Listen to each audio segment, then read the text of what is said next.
வளமுடன் வாழ்வோம் வளமுடன் வாழ்வோம். நீங்கள் பார்த்துட்டு இருக்கிறது மக்கள் மருத்துவம் விளையாடி தொலைக்காட்சி. இயற்கை மருத்துவம் மற்றும் மாற்று மருத்துவ நிபுணர் மருத்துவர் இளந்தமிழன் இப்ராஹிம் பேசுகிறேன். என்னுடைய பழைய வீடியோ புதிய வீடியோ எழுதி பார்க்கணும்னா கீழே இருக்க பெல் பட்டன், பக்கத்தில் இருக்க சப்ஸ்கிரைப் பட்டன் அழுத்துங்க. ஃபேஸ்புக், வாட்ஸ்அப்பில் மற்றவங்களுக்கு ஷேர் பண்ணுங்கள். நம்மளுடைய பாரம்பரிய மருத்துவத்தை காப்பாற்றுறதுக்காக செய்யப்படுற சேனல், அதனால் உங்களுடைய சப்போர்ட்களை எனக்கு கொடுங்க. இப்போ நம்ம பார்க்குற விஷயம் என்னென்னு பார்த்தீங்கன்னாக்கா, ஒரு பழத்தை பற்றி சில தினங்களுக்கு முன்னாடி ஒரு வீடியோ போட்டிருந்தேன். ஒரே பழம் உடலில் இருக்க கழிவுகளெல்லாம் நல்லா நீக்கும், அதுவும் மெட்டபாலிசம் மாதிரியான ரொம்ப போக மறுக்கிற கழிவுகளை கூட நீக்கும். அப்போ அந்த பழம் நீங்கள் சாப்பிடுங்க அப்படின்னு சொல்லி ஒரு வீடியோ பண்ணியிருந்தேன். நான் ஏற்கனவே 500-600 வீடியோக்கள் தாண்டிட்டேன். நெருக்கி 600 வீடியோ வந்துருச்சுன்னு நினைக்கிறேன். அவ்வளோ மருத்துவ குறிப்புகள் போட்டிருக்கேன். ஆனால் இந்த ஒரு வீடியோ மட்டும் பார்த்திங்கன்னா அதிகமான பேர் பார்த்துருக்குறாங்க. நான் போட்டு சில தினங்களே பார்த்திங்கன்னா பல லட்சம் பேர் பார்த்துட்டாங்க.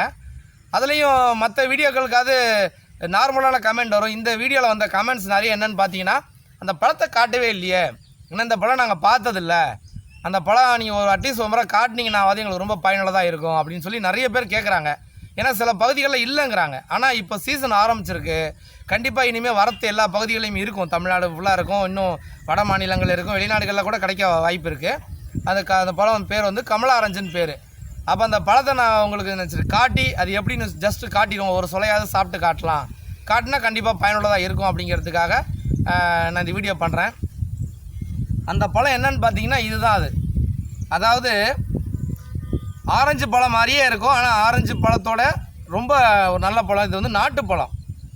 பாருங்கள், பச்சை, மஞ்சள், சிகப்பு இதெல்லாம் கலந்த மாதிரிலாம் இருக்கும். இது பார்த்திங்கன்னா ஒரு மாதிரி சொறிலாம் பிடிச்ச மாதிரி இருக்கும். ஸ்கின்னெலாம் பார்த்திங்கன்னா சொறி பிடிச்ச மாதிரி இருக்கும். சைஸு பார்த்திங்கன்னா முன்ன பின்ன இருக்கும். இது ஒரு மாதிரி ரவுண்டு, இது ஒரு மாதிரி இப்படி நீட்டாக வாக்கில் இருக்குது. இந்த மாதிரி ஒரு அன்ஷேப்பில் இருக்கும். ஏன்னா இது வந்து இயற்கையான உரம், இந்த மாதிரி விஷயங்களை வளர்க்க முடியும். இதுக்கு வந்து பார்த்திங்கன்னா ஃபெர்டிலைசரு, பூச்சிக்கொல்லி மருந்தெல்லாம் அதிகமாக பயன்படுத்த முடியாது. நம்முடைய நாட்டு விதைகள் எல்லாமே அப்படி தான். அதனால தான் எல்லாத்தையும் ஒழிச்சிட்டு இந்த மாதிரி ஹைப்ரிட் விதைகளை இறக்கிறதுக்கு காரணம் என்னன்னு பார்த்தீங்கன்னா, அப்போ தான் அந்த பூச்சிக்கொல்லி மருந்துகள்லாம் விற்க முடியுங்கிறதுக்காக வெளிநாட்டு நிறுவனங்கள் அந்த மாதிரி பண்ணாங்க. ஆனால் இதெல்லாம் வந்து அந்த மாதிரி போட்டு வளர்க்க முடியாது. அதனால் ரொம்ப அதோடைய சத்துக்கள் நல்லா இருக்கும். அதுவும் மெட்டபாலிசம் வளர்ச்சிதை மாற்றத்துக்கு நிறையா பிரச்சனை உள்ளவங்களுக்கு, உள் பிரச்சனை உள்ளவங்களுக்குலாம் சப்போர்ட் பண்ணோம். இதான் அந்த பழம். அது இப்போ நம்ம இது எப்படி நம்ம சாப்பிட்றது அப்படின்னு சொல்லிட்டு நம்ம பார்ப்போம். நான் உரித்து ஒரே சொல்ல சாப்பிட்டு காட்டுறேன், நீங்கள் பாருங்கள் எப்படின்ட்டு. சார் எனக்கு ஒரு பழம் தாங்க சார். நம்ம கேமராமேன் ஒரு பழம் கேட்குறாரு, அவருக்கு ஒன்று கொடுப்போம், சாப்பிட்டுட்டோம். அதாவது நீங்கள் வந்து இது சுடுதண்ணியில் வாஷ் பண்ண வேண்டியில்லை. என்ன காரணம்னு கேட்டிங்கன்னா, மற்ற பழங்கள்லாம் பார்த்தீங்கன்னாக்கா இப்போ உதாரணமாக திராட்சை அப்படின்னா நீங்கள் வந்து கண்டிப்பாக சுடுதண்ணியில் ஒரு முக்கி நீங்கள் எடுக்கணும். சுடுதண்ணியில் நீங்கள் முக்கி எடுத்தால் தான் அது மேலே இருக்கிற அந்த பூச்சிக்கொல்லி மருந்து இதெல்லாம் வந்து நமக்கு வந்து எடுக்க முடியும். ஆனால் இது வந்து ஸ்கின்னுக்கு உள்ளார அழகாக இருக்குது. இறைவன் எவ்வளோ ஒரு பாதுகாப்பாக இந்த பழத்தை படைச்சிருக்காரு பாருங்கள். ஸ்கின்குள்ளே இருக்கிறதுனால என்ன தான் மருந்து அடித்தாலும் கூட, பூச்சிக்கொல்லி அடித்தாலும் உள்ளே போகாது. அப்போ நம்ம இந்த ஸ்கின்னை அழகாக ரிமூவ் பண்ணிடலாம். இந்த தோலை எடுத்துட்டு இதை அப்படியே எடுத்து சில பேர் பொடி பண்ணி குளியல் பொடிகள்லாம் சேர்த்துக்குவாங்க, வெயிலில் காய வச்சு, அதுக்கும் பயன்படுத்தலாம். இல்லைன்னா நம்ம பூமியில் போட்டோம்னா உரம் தான், மண்ணுக்கு கண்டிப்பாக பயனுள்ளது தான். அதனால் இயற்கை எப்போவுமே நமக்கு வந்து தப்பான எந்த ஒரு விஷயத்தையும் செய்யாது. அதான் ஒரு விஷயம். இதில் பார்த்தீங்கன்னா ஏறக்குறைய வந்து ஒரு 11 சுளை இருக்கும்.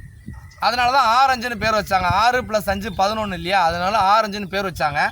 ஆனால் வெள்ளைக்காரன் வந்து இது ஆரஞ்சு நிறத்தில் இருக்கிறதுனால ஆரஞ்சுன்னு அவன் சொன்னதாக சொல்கிறாங்க. ஆனால் 11 சுளை இருக்கும், அதுக்காக சொல்கிற விஷயம் அது. நான் சும்மா ஒரே ஒரு சுளை சாப்பிட்டு காட்டுறேன், பாருங்கள். பார்த்திங்கன்னா சின்ன சின்னதாக தான் இருக்கும். இந்த பாருங்கள், சின்ன சின்னதாக தான் இருக்கும். இதில் வந்து இந்த நுனியில் சின்ன விதை இருக்கும், நாட்டு விதை இருக்கும். அதை நம்ம வந்து இப்படி பல்ல கடித்து எடுத்துடணும். அதே மாதிரி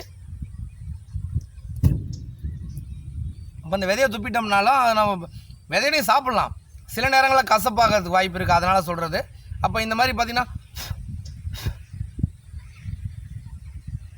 ரொம்ப சின்ன சுளையாக இருக்கும். ரெகுலரான ஆரஞ்சு பழம் மாதிரி இருக்காது. ரெகுலரான ஆரஞ்சு பழம் சொல்ல நீங்கள் பார்த்துருப்பீங்க எவ்வளோ பெருசு இருக்கும்னு. இது பாருங்கள், வாயில் போட்டு நல்லா பசியில் இருக்கும்போது எச்சில் கலந்து மென்று சாப்பிட்றணும். இல்லை சில நேரம் சக்க முடியலன்னா நீங்கள் துப்பிடலாம். இப்போ நான் தொடர்ச்சியாக ஒரு மணி நேரம் 2 மணி நேரமாக நான் ஷூட்டிங்கில் இருக்கிறதுனால எனக்கு நல்ல பசி இருக்குது. இப்போ நான் சாப்பிட்டேன்னு வச்சுக்கோங்க, உடனடியாக எனக்கு இன்ஸ்டன்ட் எனர்ஜி கிடைக்கும். பாருங்கள், இந்த விதை பாருங்கள், ரொம்ப சின்ன விதை தான். இந்த பாருங்கள், இது எப்படி சாப்பிடணும்னு பார்ப்போம்.